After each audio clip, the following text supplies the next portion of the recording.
Hello, I'm Sunny Williams. I'm up here on the International Space Station. So this is Node 2. This is a really cool module. Of course, most of these modules you'll see they have 4 sides, and they're put together. That way we could sort of work on a flat plane, either a wall, a floor, another wall, or the ceiling. But you know, again, all you have to do is turn yourself and your reference changes. The reason I'm bringing that up is because this is where 4 out of 6 of us sleep. And so people always ask about sleeping in space. Do you lie down? Are you in a bed? Not really, because it doesn't matter. You don't really have the sensation of lying down. You just sit in your sleeping bag. So here's one sleep station right here. I'm going in right now. You can follow me if you want. So I'm inside. It's sort of like a little phone booth, but it's pretty comfy. I've got a sleeping bag right here that we sleep in, so we don't have sort of like a little bit of a cover. We don't fly all over the place. But you know, you can sleep in any orientation. I have it sleeping, feeling like I'm standing up right now, but like you saw, I'm on the floor. But it doesn't matter if I turn over and I sleep upside down. I can't have it. I don't have any sensation in my head that tells me that I'm upside down, so it really doesn't matter. The sleep station is also like a little office. We've got a computer in here. As you can see, we've got a couple little toys. I've got some books. I've got some clothes and other things that make it sort of like home. I'm coming out. And just for reference, that's one sleep station. This one's another. Right here. There's one on the ceiling, if you want to call it. Right here. And then there's a 4th on the other wall over here. So all of us sleep in a little bit of a circle. All right, come on back. There's more to show you.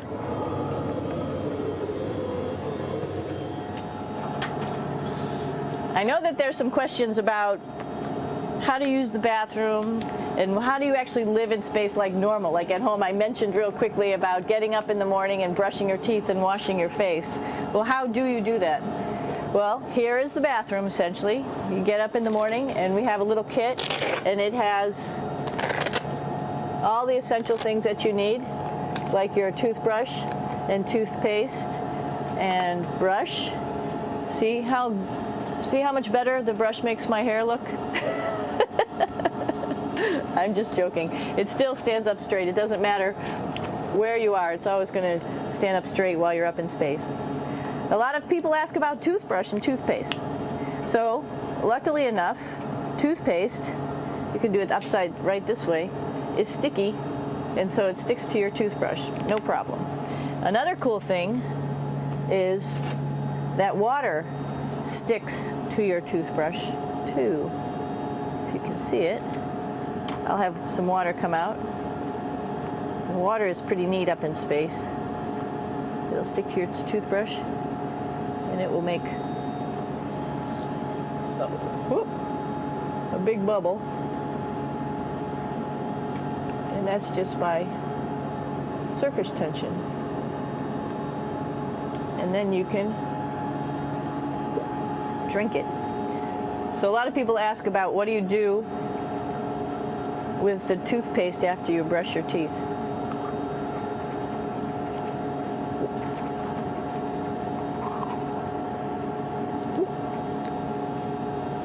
Two options. Swallow it, and it's sort of like mouthwash, but it tastes a little gross. Or you can just spit it out in a paper towel, and then you don't have to worry about it. Swallowing thing I wouldn't recommend at home. I'm only up here for 4 months, so it's not that bad.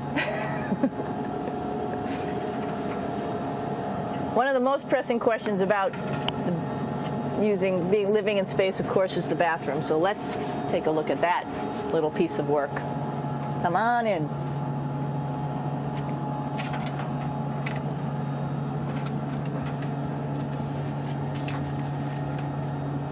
Here we are at the throne. This is awesome. You might see the little You might have noticed the little moon on the outside. This is our orbital outhouse right here.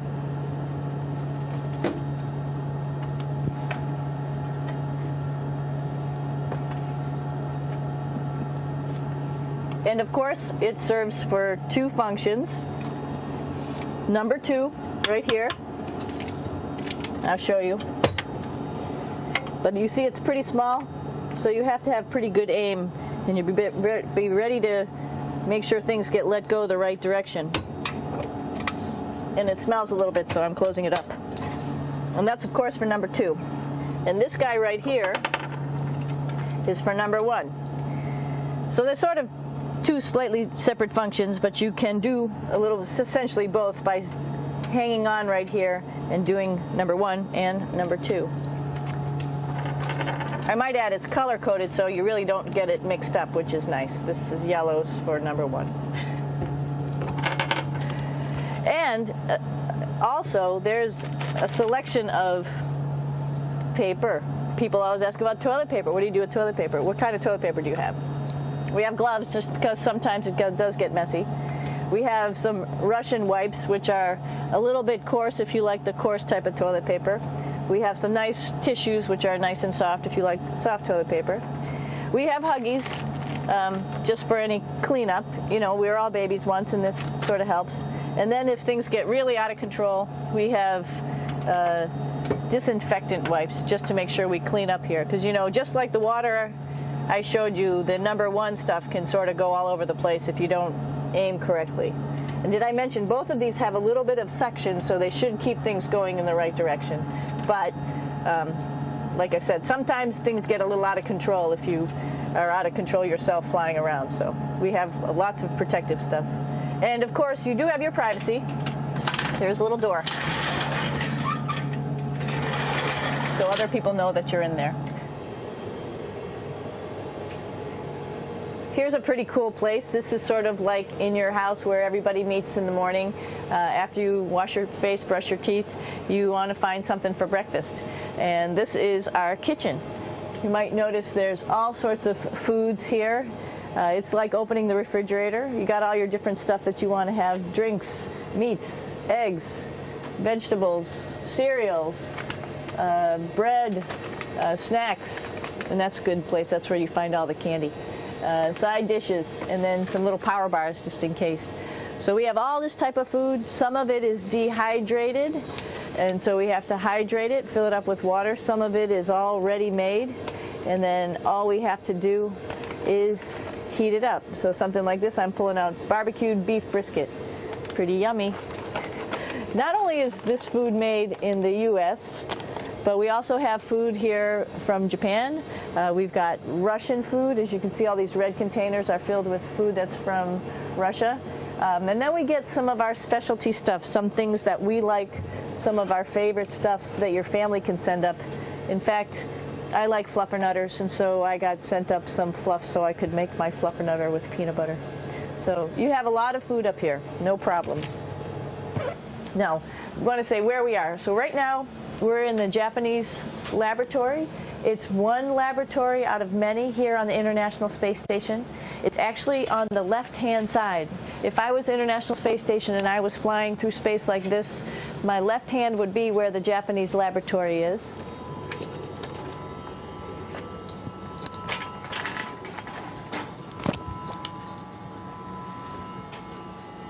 So now again, we're on the right-hand side, all the way on the right of the International Space Station. This is Columbus, the European module. It has science experiments all over. You could see it looks a little bit crowded.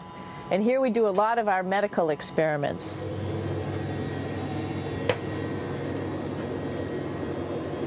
Here we are in the U.S. laboratory. Again, this is a laboratory with science experiments on all of the walls here, all sorts of stuff that we do. And one of the things we also do is we exercise. We have some exercise equipment on board the space station. We need to do that because we lose bone density and muscle mass while we're up here, and that's a result of not having to fight against gravity. So how we keep ourselves in shape are with a bike, a treadmill, and a weightlifting machine. This is the bike. You notice the clip pedals? So all you need to do is actually clip your feet in, and then you can start pedaling. You don't need a seat because you don't sit down. Actually, I haven't sat down for 6 months now, so you don't need any type of seat. Just make sure you're held in with your pedals. You probably see that the bike bounces around a little bit. As I move it, it's not steady and held to the wall firmly. And the reason for that is the space station is pretty big. You saw that there's also solar arrays on the space station. If we start putting any forces into the space station, it's going to make those solar arrays bounce around a little bit. So to prevent that, the machines bounce around a little bit, move around a little bit, and that way we don't put any forces onto the structure of the spacecraft out to the solar arrays. All right, a little farther on. Come on.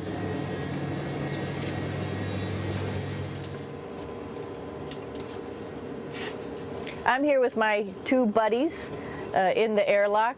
Actually, these are two spacesuits that are ready, primed up to go outside, as we call it, to go do a spacewalk in case we have to do anything outside. Some of the things we do outside are just like inside, repairs. We have a lot of electrical boxes and machinery and solar arrays, in fact, that I talked about earlier, that are outside, and sometimes they don't work quite right.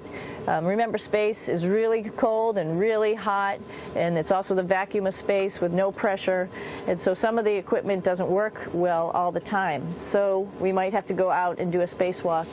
Right behind me is actually the hatch that you go out into space, and right now we have it filled up with a couple other spacesuits because we've got 4 of them up here and some of our tools. But right behind here is the hatch in which you actually go right outside into the vacuum of space.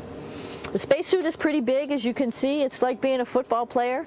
Part of the reason it's so big and bulky is because of this backside, this backpack. It's like going on a hike with a backpack, but the backpack and the suit weighs about 300 pounds. Luckily, in space, nothing really weighs anything, so you don't feel that it's so heavy. But we need to have such a big suit because that guy back there is essentially the heart of the spacecraft. I call this actually a spacecraft. It has all the oxygen for you. It has all the carbon dioxide removal system for you. It also has a heating and cooling system to make sure to regulate our body temperatures while we're outside. It also has a computer, so it tells you on a display here if there's anything that's going wrong with the suit, if we're running out of oxygen, if we have too much carbon dioxide, or any type of electrical problem. So it's a pretty awesome little spacecraft, and actually got to go out, use my little spacecraft a couple times, and it worked like a charm. Lucky that it works very nice. You might want to see what the helmet looks like. It's pretty cool too. We don't usually go out like this, so you usually can see when the helmet's open. So you can see what it looks like inside. Somebody's little head would be inside of here. So you can see, you can turn your head all the way around while you're inside of there, but the helmet stays still. So that's determines how far you could see. And it's usually pretty sunny out there, so we have to wear our sunglasses, and this is our sunglasses right here, which make you look pretty cool.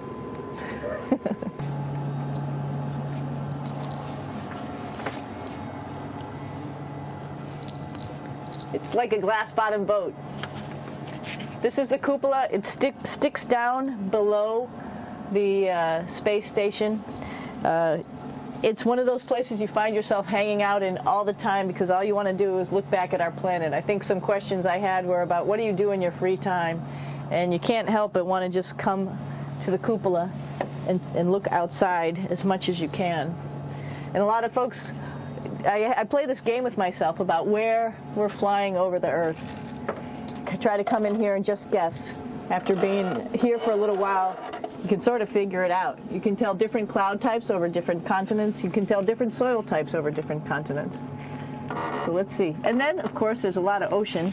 So usually we're over the ocean at first glance. I will tell you in just a moment where we are.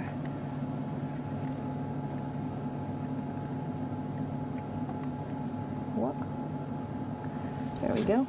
So right now we are right over Africa. It's a little bit cloudy, as you can tell, but we're right over the continent of Africa. Hey, what's that? I think that's a Soyuz spacecraft. That's the spacecraft that's taken us home to planet Earth today. Oh my gosh. We might have to go take a look at that. That's pretty cool. It's a little bit smaller than the rest of the spacecraft, the space station, so you'll see if we go there, it'll be a little bit more crammed. But we're going, you can look all the way back to the back of the spacecraft, which is where the Russian segment is.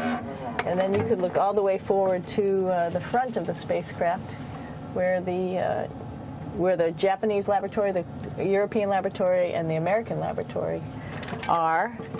And then back to the solar arrays where we started this morning when we were looking out the Japanese window.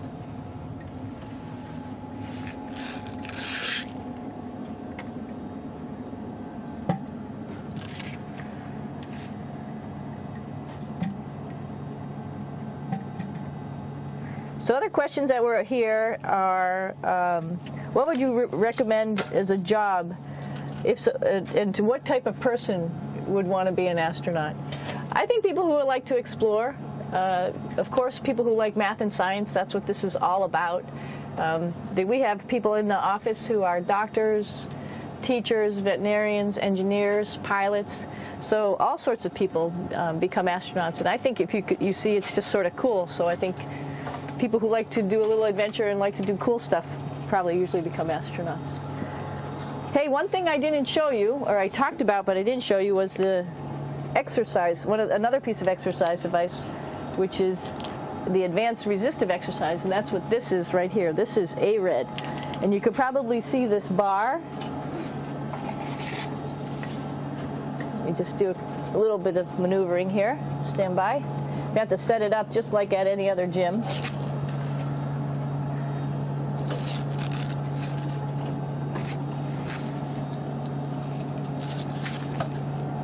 Hold on. Show you how this works.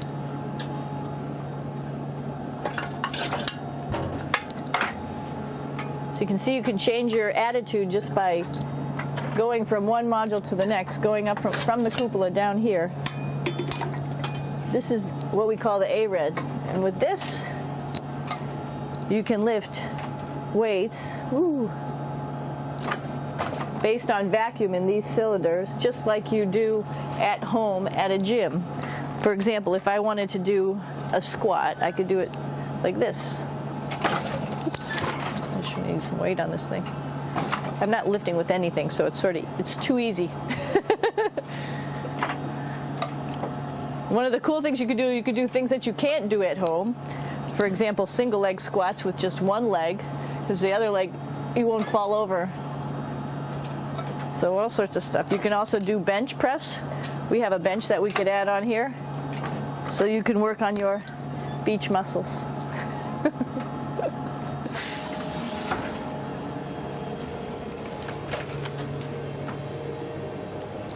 Hey, Aki, what are you doing down there? Crashing things.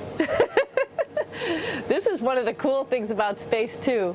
It sort of looks like there's a big old hole here, but you don't even think twice about it. You can just jump over the hole. Or, if you want, you can go jump into the hole. I'm coming down. Woo!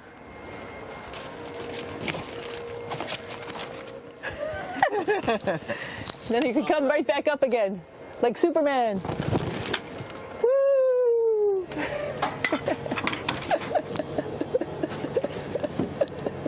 We're lucky we have a really cool big space station that you can fly around in.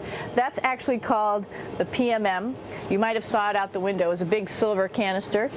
What's really great about that is it's essentially our closet in our pantry, or whatever you want to call it. We have extra food down there. We have extra clothes. We actually throw the trash out down there. So it's nice and organized, and we have all of our stuff that we need while we're working in all these other modules all stowed in this location down here. And it's a lot of fun to play in. So we're going into the Russian segment. Be ready. You don't need a passport either.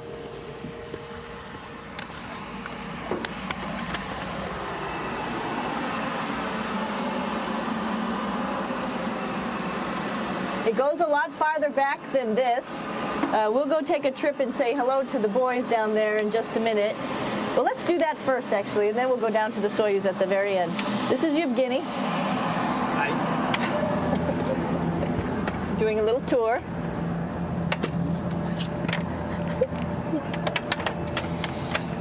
This is the FGB, and what's cool about this module, it is actually the very first piece of the space station that came up in 1998. The space station has been around for about now manned for 12 years, but it's been up in space for about 14 years. And this was the very first. It is like the Russians' PMM. It has a lot of storage, as you can see.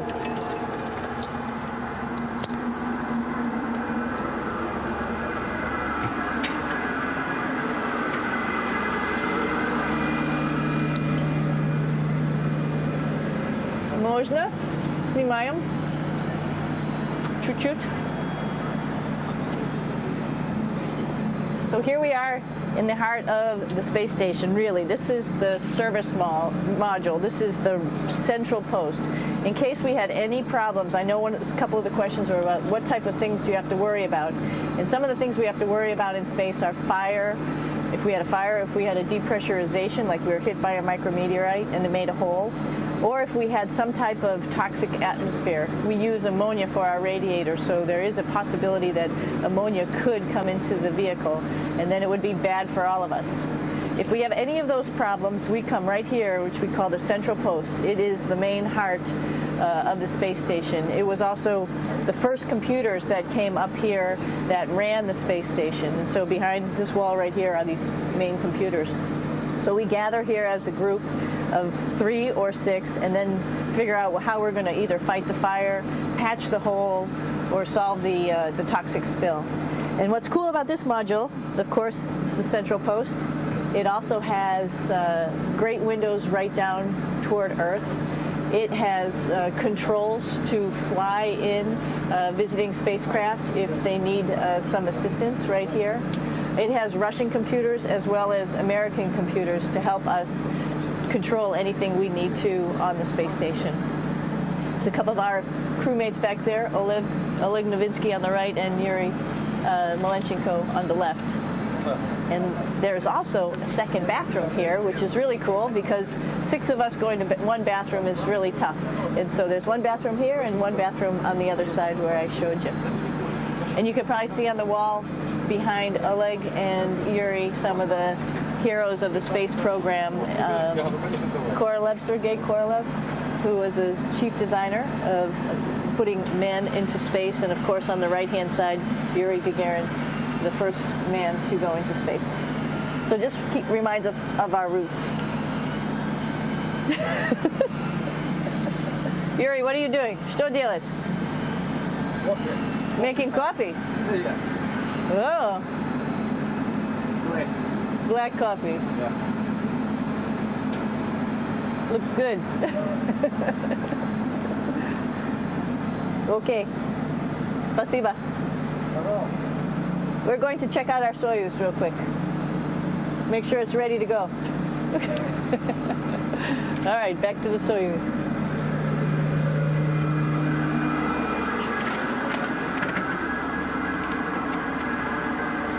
I'm going to stop here just for a quick second.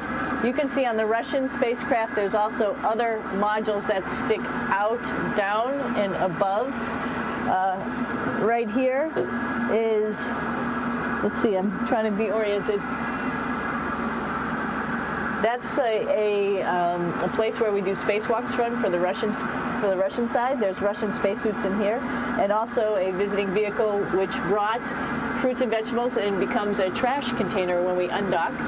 Up on this side is also a future place where they're going to do spacewalks from, and connected to it is Kevin's, Oleg's, and Yevgeny's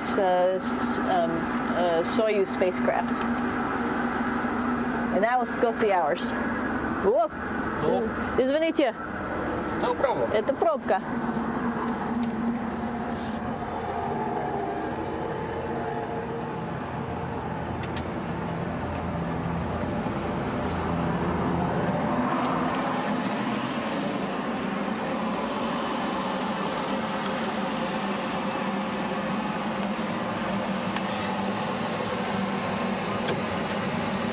coming down.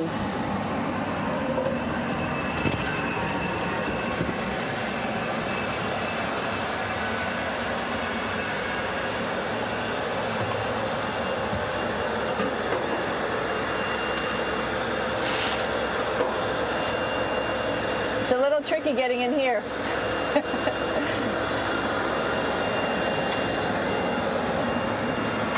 This is the docking probe right here, this big thing. This helps us connect to the spacecraft.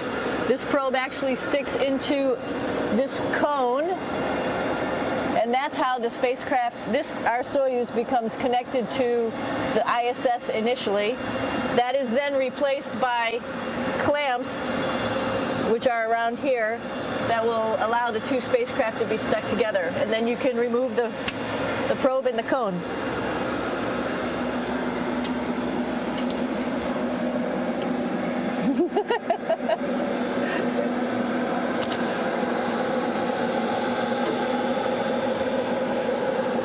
You okay? All right, so here we are in the Soyuz. This is what we call the BEO, the living compartment, bytovoy otsek in Russian. It also has a little bathroom. It's not as good as the other bathrooms, so we try not to use it too much. It has drinking water in it if we need something to drink. And then, of course, it's filled up with a lot of cargo for us.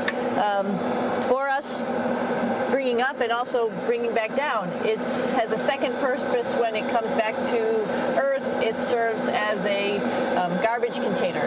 During the descent, we'll get rid of this area right here, and everything that's in it will just burn up as it's coming into the atmosphere, so that way we can get rid of a little bit of trash.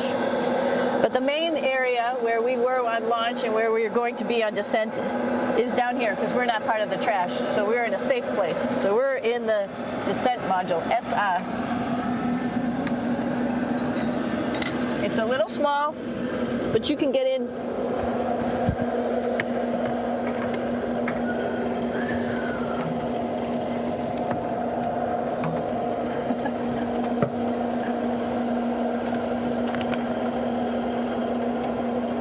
Not sure how well you could see in here. Hold on for a second. I'm going to turn it up this way, just so you could see the hatch, and you could see Kevin. It's a little bit small, but we'll come in and show you around. You coming in? Probably not. Okay.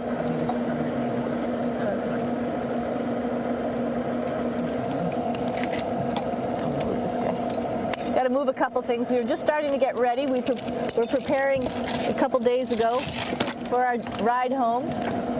It's a little bit squishy, but everybody asks, how do you sit in the Soyuz? And you sort of sit in your seat like this. The seat is molded to your body, and so you can just sort of squish in here and be pretty relaxed. Everybody has a handmade seat for them. And then, of course, there's a control panel, and that's where we do most of our actions and work right here. There's hand controllers, which you can fly the vehicle with, and there's a stick right here, primarily used for communications when we're trying to talk to the ground. So 3 of us fit in here. Like I said, it's a little squishy, but somehow it seems like we all managed to get in here and fit pretty well, and it's a pretty safe ride home. You're probably wondering, what's all this junk behind us? Well, it's all of our parachute, first of all, and then it's all of our survival gear, just in case we end up landing in some strange place on the planet and nobody's there to rescue us right away. We have all sorts of survival gear with us, keeping us safe in here. So they've pretty much thought of everything. And we'll be home on the planet within the next 12 hours. Pretty shocking.